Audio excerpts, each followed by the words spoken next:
सूर्ययो राज्ञां चोभयवंश्यानां चरितं परमाद्भुतम्।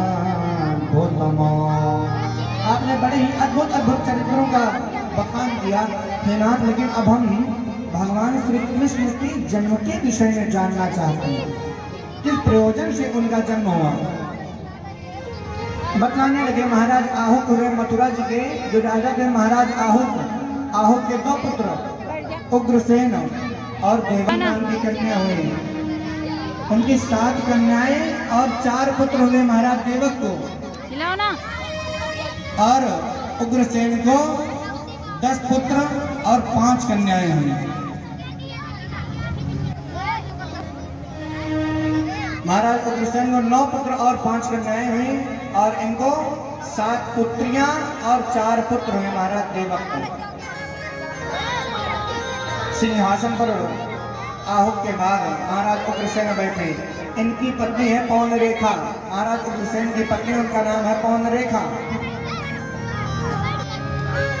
महाराज परीक्षित ने कहा, ये बताइए महाराज उग्रसेन तो बड़े धर्मात्मा राजा हैं, तो उनके यहाँ ऐसे दुष्ट राक्षसी प्रवृत्ति वाले बेटे का जन्म कैसे हो गया।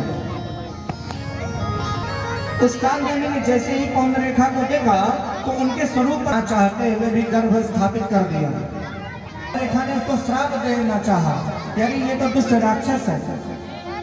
उस काल देवी ने कहा, देवी मुझे श्राप मत दो, ये कोई मामूली गर्भ नहीं है, इसके विश्व विजयी और प्रतापी बेटा उत्पन्न होगा। से नहीं बताएंगे। समय के साथ भादों के महीने में अपने माँ पौनरेखा को बड़ा कष्ट देते हुए उस कंस का जन्म हुआ। लोग लाज के भय से उसको एक कांस में लपेट करके नदी में फेंक दिया। नदी में फेंक दिया, वो बहता बहता चला जा रहा था। महाराज सूरसेन स्नान कर रहे थे, उन्हीं को मिल गया, कांस में लपेटा हुआ था बालक, इसीलिए उसको निकाल करके ले आए और उसका नाम भी रख दिया कंस।